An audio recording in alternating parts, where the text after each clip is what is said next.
ಶಾಸಕರಿಂದ ಮೃತ ಕುಟುಂಬಕ್ಕೆ 15 ಲಕ್ಷ ಪರಿಹಾರ. ಭದ್ರಾ ಅರಣ್ಯದ ತಣಿಗೆಬೈಲು ವಲಯದಲ್ಲಿ ಕಾಡಾನೆ ತುಳಿತಕ್ಕೆ ಸಿಲುಕಿ ಸಾವನ್ನಪ್ಪಿದ ರೈತ ಅಕ್ಬರ್ ಅವರ ಕುಟುಂಬಕ್ಕೆ ಸಾಂತ್ವನ ಹೇಳಿದ ಶಾಸಕ ಜಿಎಚ್ ಶ್ರೀನಿವಾಸ್. ಕುಟುಂಬಸ್ಥರಿಗೆ ಸ್ಥಳದಲ್ಲಿ 15 ಲಕ್ಷ ಪರಿಹಾರ ನೀಡಿದ್ದಲ್ಲದೆ ಕುಟುಂಬದ ಒಬ್ಬರಿಗೆ ಹೊರಗುತ್ತಿಗೆ ಆಧಾರದಲ್ಲಿ ಕೆಲಸವನ್ನ ನೀಡಲಾಗುವುದು, 2,000 ಮಾಶಾಸನ ನೀಡಲಾಗುವುದು ಮತ್ತು ಸಾಧ್ಯವಾದಷ್ಟು ಸೌಲಭ್ಯಗಳನ್ನು ಕಲ್ಪಿಸಲಾಗುವುದಾಗಿ ತಿಳಿಸಿದರು. ಈ ಸಂದರ್ಭದಲ್ಲಿ ಗ್ರಾಮ ಪಂಚಾಯಿತಿ ಅಧ್ಯಕ್ಷರಾದ ಅಬೂಬಕರ್ ಕುಟ್ಟಿ, ಸದಸ್ಯರಾದ ರಮೇಶ್ ಗೋವಿಂದೇಗೌಡ, ಬಗರ್ ಹುಕುಂ ಸದಸ್ಯ ಮೊಹಮ್ಮದ್ ಅಕ್ಬರ್, ಸತೀಶ್, ಎನ್ಎಸ್, ಹನುಮಂತಪ್ಪ, ಜಗದೀಶ್ ಮುಂತಾದವರು ಹಾಜರಿದ್ದರು. ಪ್ರದೀಪ ಹೆಚ್, ಇ, ಎನ್ಕೆಎಸ್ ಟಿವಿ4 ನ್ಯೂಸ್, ತರೀಕೆರೆ.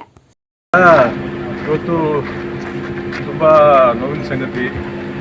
ನಮ್ಮ ಆತ್ಮೀಯ ಕಾರ್ಯಕರ್ತ ಅಕ್ಬರ್ ಅಂತ ಹೇಳ್ಬಿಟ್ಟು ಆತ ಆನೆಯ ಒಂದು ತುಳಿತದಿಂದ ಕೋರೆಯಲ್ಲಿ ಕುಂದು ಅವನು ಹೊಟ್ಟೆ ಹೊಡೆದು ಸ್ಥಳದಲ್ಲೇ ಅವನು ಸುಲಗಿದ್ದಾನೆ. ತುಂಬ ನೋವಿನ ಸಂಗತಿ.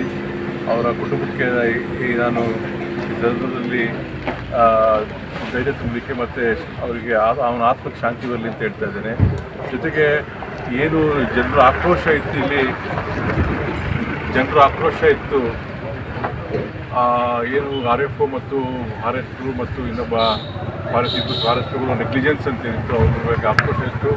ಅವ್ರು 3 ಜನರನ್ನು ಸಸ್ಪೆಂಡ್ ಮಾಡಲಿಕ್ಕೆ ಈಗಾಗಲೇ ನಮ್ಮ ಯಶ್ಪಾಲ್ DF ಅವರು, ವೈಲ್ಡ್ ಲೈಫ್ DF ಅವರು ರೆಕಮೆಂಡ್ ಮಾಡಿದ್ದಾರೆ ಫಾರೆಸ್ಟ್ ಚೀಫಿಗೆ.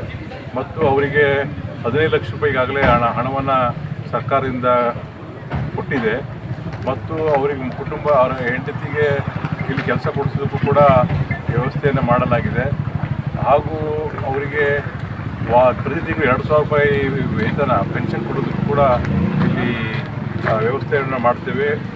ಹಾಗೂ ಅವರಿಗೆ ಇದು ಹೆಚ್ಚಿನ ಏನು ಕಾಂಪನ್ಸೇಷನ್ ಕೊಡಿಸೋದಕ್ಕೂ ಕೂಡ ನಾವು ಎಲ್ಲ ರೀತಿಯ ಪ್ರಯತ್ನ ಮಾಡ್ತೀವಿ. ಈ ಬಗ್ಗೆ ಈಗಾಗಲೇ ನಾನು ಅರಣ್ಯ ಇಲಾಖೆಯ ಚೀಫ್ ಹೆಡ್ಗೆ ನಾನು ಈಗಾಗಲೇ ಮಾತಾಡಿದ್ದೀನಿ. ಅವರು ಕೂಡ ಅದಕ್ಕೆ ಸಕಾರಾತ್ಮಕವಾಗಿ ಸ್ಪಂದಿಸಿದ್ದಾರೆ. ನೌಕರಿನೂ ಕೂಡ ಅವ್ರಿಗೆ ಕೊಡಿಸ್ತೇವೆ.